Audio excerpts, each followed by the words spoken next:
Okay, boys and girls, this is Eric Morse with National Rock Review, giving you the brightest stars and the stars that are just getting ready to shine. Today I have a very special group in front of the camera. It's Hour 24 at Frankie's Inner City in Toledo, Ohio. It's their official CD release party, and I will let them introduce themselves. Kiddies, who do I have today? My name's Chris, and I play bass. Okay. I'm Rachel, I'm the lead vocalist. Excellent. I'm Cody, and I play guitar. Excellent. I'm Dan, and I play lead bass. No, I play guitar. It's always the bassist. Oh, God. I'm Mike, I play drums. Excellent. Okay, guys, so you guys have your adoring fans. What's the name of the new album coming out? The name of the new album is called Emergence. Okay. Is there a story behind the name? We just felt like this EP that we're releasing was like another level for us, like since our older material. So we felt like we were kind of like growing, you know, how much we've grown in like such a short amount of time. So. We're Okay. emerging. The definition of emergence really like defines us. Now, is this an EP, LP? It's an EP. Okay. 5 songs and 1 acoustic track, so there's 6. Okay, and is this a lead into another EP or LP down the road, or is this the main product for at least a little while? This will be the main product for a little while, and then I think that the next release we're going to do is probably going to be a full length. Okay, now, am I wrong? Did you guys crowdfund for this album? We did. Okay, and what were some of the things that people that contributed to the campaign got as the extra special things? And we're not talking from the basis in little baggies. Well, you want to tell them about yours? Well, actually, my drum set was pawned off, my last drum set that I had, and we actually had a couple guitars up that never went, but other than that, we've had like several shirts, hoodies, just different merch prizes really, and then some like closer to the band stuff like broken cymbals, drum heads, guitar strings that we actually used in the studio and stuff, like album relics and stuff. We actually had a house show that we did up by Flint, Michigan. Did you drink the water? We didn't. Actually, it was Port Huron line, so we good. Okay, so tell me about what's the first single that is or is going to be off the album? Well, the first single, we've released a music video for it, and it is called Emergence. It's the self-titled track. Okay. And I mean, that song is just, there's 2 singles that we're really going to be promoting off it really well. And that one, we just felt like it was, you know, had a really catchy chorus, and we felt good about it. So we released a music video for it, and actually had our buddy from Convictions. His name's John. He ended up filming it, so check it out on YouTube. Hour 24 Emergence. Find it. Now, if people are not lucky enough to make it to the show tonight, because it is a sold-out show with Tropic Bombs and a few other very nice regional and local bands, where can they find the CD? You can find it on iTunes if you look up Hour 24 Emergence, and also if you go to hour24band.com and click on the store tab, we have it up for sale there as well. Okay, all right. So are you guys going out on tour in support of the album after tonight? Today's actually day 1 of tour. Oh, okay. We're going to be gone until April 29th. So we're just going to be hitting most of the East Coast and like Virginia, Delaware. We'll actually be closing it out in Flint, Michigan. We won't drink the water now, so it's okay. It's a little short run. It's just a 2-week thing, just to support the album. And then we'll be out more for the summer and fall, but that's to be announced. Okay. Now, since I have all 5 of you here, who does the majority of the heavy lifting when you write a song?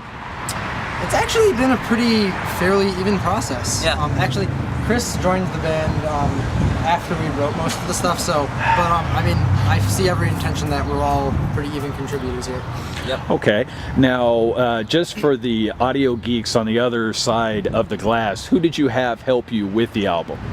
A gentleman by the name of Dan Corniff. Okay. Dan has worked with bands such as Paramore, Pierce the Veil, Breaking Benjamin, Devil Wears Prada, Red Jumpsuit. I mean, just If you just wiki his name, a ton of people, and Dan is just like an incredible human being. He's just an awesome person, and we couldn't have been more happy with anyone else. Did you learn a lot by working with him? Oh my God, wow. yeah, we so learned much. so My much. brain actually started to hurt it was just like by being there, because I was like, whoa. It was like paying for a record and an education at the same time. So that's why his pompadour is so high, is because his brain exploded. I mean, Got actually, day 1 of when we went to track the album, the first thing he did was like, hold on, let me build some new guitar cables for you guys. Like, so the first like 3 hours he was down on his knees on the floor, like making cables. I mean, he's just like a scientist. So how long did it take from start to finish once you guys got a successful crowdfunding campaign? How long did it take to record and write and all that good stuff for the album? We had most of it written before the actual crowdfunding thing. Okay. And we went up north to a cabin in the woods for about 3 weeks and collaboratively just wrote. We had like a writing retreat. And the recording process took what, like 20 A month. It was 3.5 weeks, essentially. 3.5 weeks. So, Okay, were there any men in overalls and hockey masks that went surprisingly close to the cabin, or was everything okay? Dude, actually, It was like that was negative something we 10 definitely degrees thought of up there. because it was like the middle of winter. We're out in the middle of nowhere in like a cabin, and just like totally outside of the actual town. So like really anything could have happened, and it would have start of a just horror been like movie. yeah, it would have been the start of a horror movie for sure. Okay, so tell me about 24 sound. How would you describe it, since I have you all here live and in front of the National Rock Review camera? Progressive death metal. A touch of boy band. yeah. In all seriousness, it's probably, the way we like to describe it is high energy rock. Just like, you know, good old rock and roll with a little bit of alternative elements, just a little bit of hardcore elements, you know, with a little bit of chugs and everything. But nothing too crazy, you know? It's just We like to keep true Straight. to the guitar. yeah, heavy alternative rock. The mainstream term like heavy alternative. Okay. Literally just heavy alternative. All right. Now, with the album dropping April 19th, Yep. okay, how have been the pre-sales and the pre-orders? Has it really exceeded expectations, or is it pretty much where you thought it was going to be at this point? We actually haven't been able to track that. But the response from people, Yeah, the like, response we've has been actually- amazing. We've Yeah. had a lot of people send us like screenshots, like, oh, I pre-ordered it, this Yeah. and that. You know, a lot of family members, a lot of friends that know us real closely have pre-ordered it Yeah. for sure. So The expectation's good. The just business number side isn't actually available until day one of album sales. Okay. All right. so soon My enough. birthday. Yep. It is her birthday. It's dropping on her birthday. Well, that leads me to my next question. The first few songs are very energetic. They have a very crisp and well orchestrated sound. But there's the last track on the CD is a little different. Explain to me and to the audience, how was that song different from the rest on the album? Actually, when we recorded it, it was live recorded, and it was just me and Dan. So we had to go through the whole entire song and like try to get a solid take each time. So we went through the song a few times, and it's just a way more emotional song, I guess. I wrote it about my grandparents. They meant the world to me. So Okay. It's an acoustic track. So. yeah, it's acoustic, Actually, so that's always different. The guitar riff, we were actually a band playing on the show on Silver Age. I was hanging out with their guitar player, and he had his acoustic guitar sitting on his bed and had it in this weird tuning. And I just picked it up and started messing around and came up with the main riff that starts the song on that. And it's literally just the two of us. Too. So how many takes did you have? I would say, I think, Between 17 and 25. no. probably. Yeah. We went for a while. Because if one of them messed up, Yeah, if one messed up, we Had had to to redo it. start Yeah. all over. We were being So perfectionists.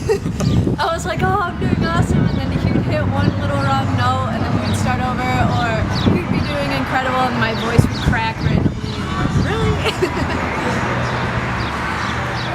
It's jamming. So are you guys, how much of the album will you play tonight? Will you play it in its entirety? we're playing all the songs on it except for the acoustic track. So a lot of build-up just went to waste. Okay, Yeah. not a big deal, Cody. Not a big deal. We're okay.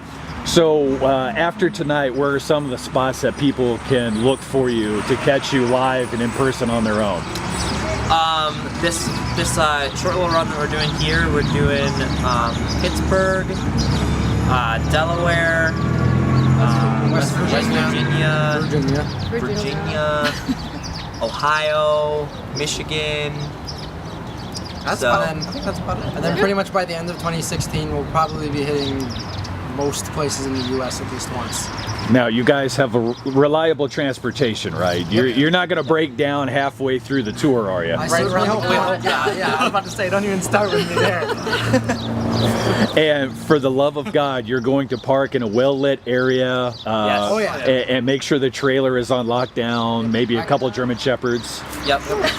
We have bunks built into our whole rig, so we sleep in there. Okay, all right. Because unfortunately, there have been some bad people. Very much. Yeah, there's some close friends of ours.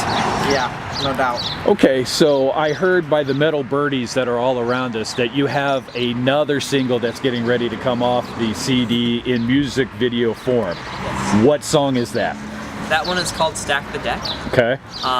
It's probably going to be our lead single off the EP. It's the song that we're all kind of the most excited for.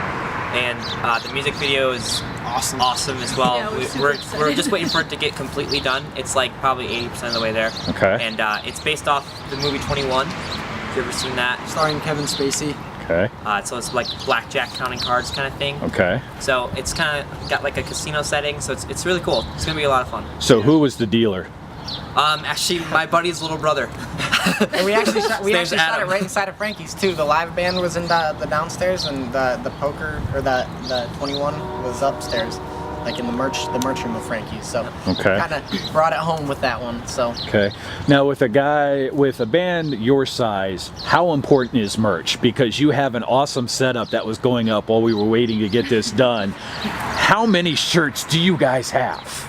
Quite a bit. Like 9. Like, yeah, 8 or 9 that. now. It's super important. It's like the only thing mean, that keeps us going. Yeah, Tell you the truth. The venue will kind of maybe carry, like, hopefully most of the transportation, and then the merch is really where all the money is made for us, merch and CDs. Don't worry, we're almost done, and then you could get out of the bad I sun. can't even see the camera right now. It's just all sun. And That's I don't know okay, if as long as you can keep rhythm, that's all they worry about Right, right now. yeah. So you're fine. Yeah, I don't need to see. So, is it still doable to be a do-it-yourself band in this day and age, or is it still better to have a record label behind you guys? There's pros and cons to both sides, but I mean, it's definitely doable on both sides of the fence. What's been the hardest thing you've had to learn doing it all yourself? Everything. I mean, yeah. You literally have to do everything.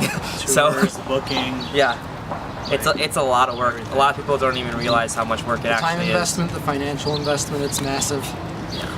So basically, anyone that's ever said they would drop the mic has never had to buy the mic. True.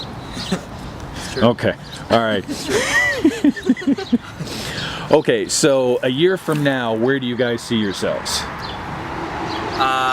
Doing what we're doing now, but on a bigger scale. Okay. You know? All right.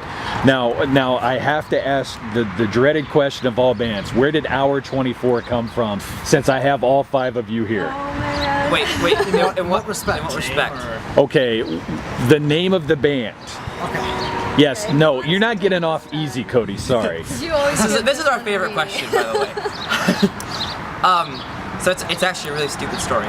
We had a name, and it was called Set in Stone when we were little youngsters. In high school. And we made a Facebook page and everything, made all our social media, found out that there was like 8 other bands with that same name.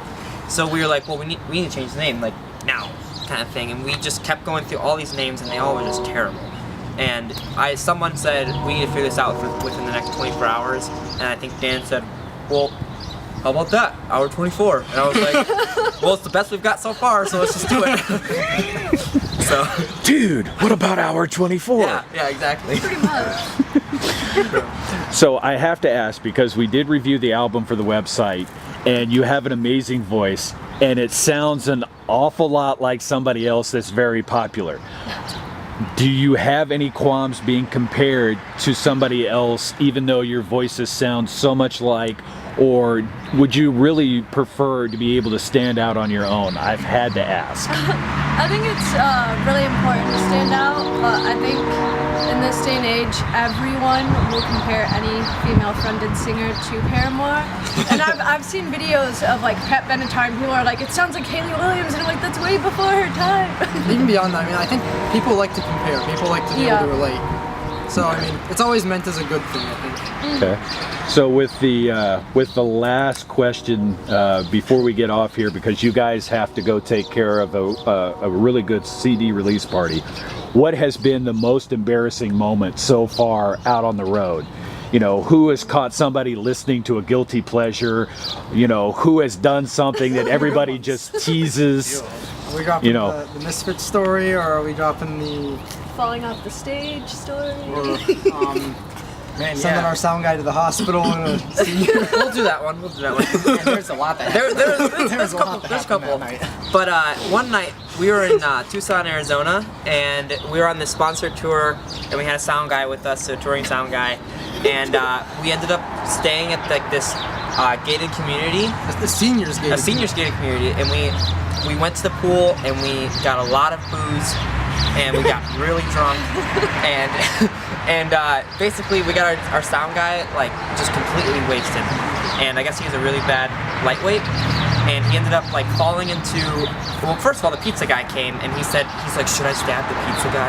And we're just like, no man, don't stab the pizza guy. And he ended up falling into the hot tub and scraping his leg, and he ended up getting a blood infection. Sepsis. Sepsis. And to this day, that was like, what, a year and a half ago, almost 2 years now? To this day, he still has issues that he has to go back to the hospital. He was actually booked on our tour last summer with Racing on the Sun from Colorado, and he had to drop off like 2 weeks beforehand because he had another inflammation or something like that. Something sparked back up, and he had to go back to the hospital. And that same night, we also met this kid that he wouldn't jump into the pool naked, so he did it. And then we grabbed his swim trunks and threw him up on the roof, and he had to climb up on the roof naked. I climbed the pavilion. It was awesome. It was a good night. I don't know what it was, but it was some sort of pavilion, I guess. Yeah. It was like a gazebo type thing. Gazebo, yeah. Entirely naked. Some things once imagined can never be unimagined. So Right. There's actually a video somewhere deep within the in the vault. Yeah, deep within the secrets of Hour 24. I'm not sure where it's at now, but it's somewhere. No one will find it. No one will find it. all right, give me the website. Hour24band.com. Give me a good place to find you online for the music videos. Same place, or facebook.com/hour24band, and Twitter and Instagram is @hour24band. Thank you much, guys, for taking a few minutes. Go rock out tonight, and for the love of God, keep him clothed. We'll do. You got it. Not the naked drummer.